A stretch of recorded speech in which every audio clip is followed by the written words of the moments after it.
So in this video, I will talk about the four relationships of Miraculous in its relationship square.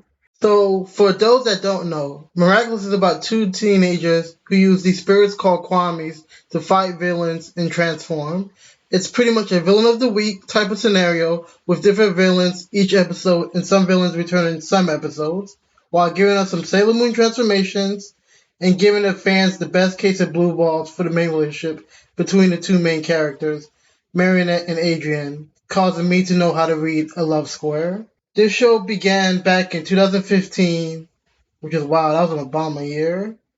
And so in this video, I would like to talk about the full relationship pairings between the couples, since the superhero alter egos are also used in these relationship pairings. The first relationship I want to talk about is Adrian and Ladybug relationship.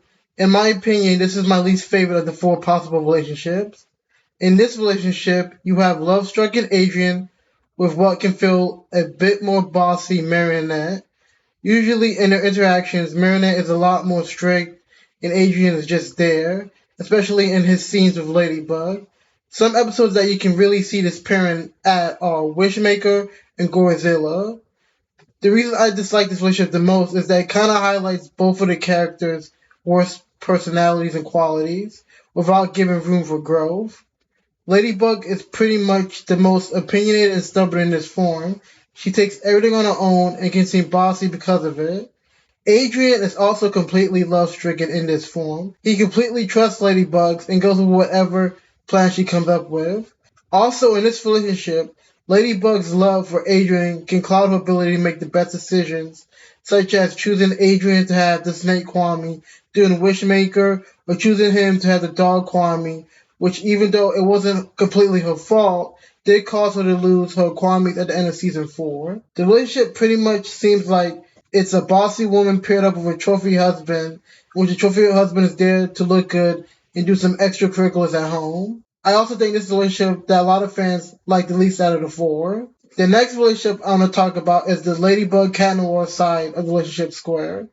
In this relationship, you have mostly calm and collected, strict Ladybug paired with the more relaxed, joke-cracking Cat Noir.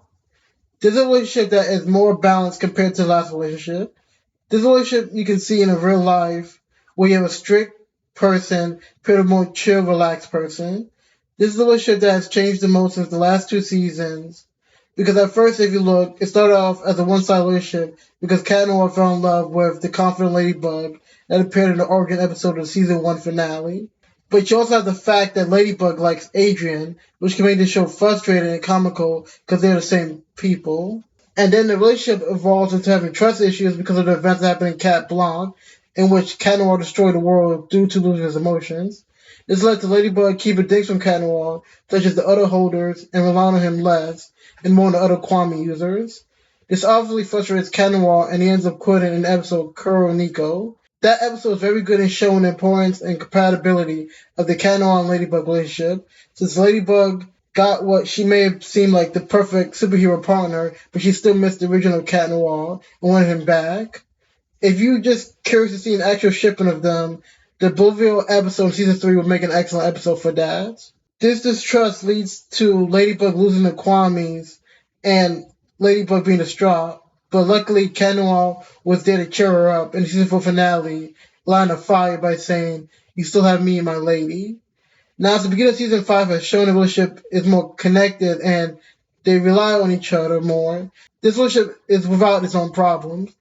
Cat Noir tends to put Ladybug on a podium where she can't do any wrong, which can sort of be annoying sometimes. And this relationship can kind of seem kind of clingy, especially with him keep trying to ask out Ladybug when she keeps telling him she's in love with someone else. This relationship is tied for the second most best in my opinion. As I said, this relationship is tied with another relationship. The relationship that this relationship is tied with is the Marionette and Adrian relationship. This is the only relationship that has none of the superheroes mentioned in their relationship. You pretty much have quirky Marionette paired with kinda I'm just there Adrian. Some episodes that see this relationship as the Oblivion or Gigantium episode due to the comedy of Marionette trying to give Adrian in that episode. This relationship out of four is the most comedy and cringe because we get pure unfiltered Marionette. When you probably see some weird scenes from the show, it's usually due to pure unfiltered Marionette.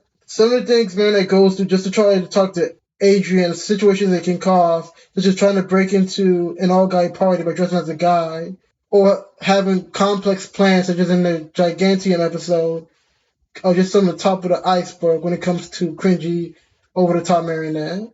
As cringeworthy and comedy this relationship seems to be, it can also have its problems. One is Adrian pretty much doesn't really develop in this relationship. He's pretty much I'm a hot guy and hi, I'm here guy. He's in the most boring format of the four relationships. You also have Marinette trying so hard sometimes just to be with Adrian, or sometimes she can come up with crazy plans that seem too overthinking, when we'd rather just have her just be more natural. You also have situations where she kind of seems a little bit too crazy, such as making crazy boards of plans in her room for Adrian, that you can see in some episodes. This relationship, I also think, glamorizes stalking behavior in a way that's not very good, such as all the pictures you see that she has of Adrian and how she knows his schedule at different times of the day. This relationship also makes it seem as though Adrian cannot stand up to his dad and he's Marinette to save him, or by her making up some plan to save him, such as using Nico to talk directly to her dad, or using Nico to directly talk to Adrian's dad. We also have the fact that Marinette put Adrian in a podium in this relationship, just like with the previous relationship, which is what Adrian doesn't really need. He has constant fanfare due to him being a model and is placed in a box due to his father and how to act. It would be better if she kind of acted like Nino, in which Nino pushes Adrian to fight for himself more. Now to the last relationship of the four, which is Marinette and Cat Noir. Out of the four, this is my favorite, and I do believe a lot of people's favorite. This relationship that has grown the most out of the last season 5 and really came to life in season 4. When I watch it, it seems the most sweet out of the 4 relationships. 2 episodes that really highlight this relationship is the Glaciator 2 and Elation.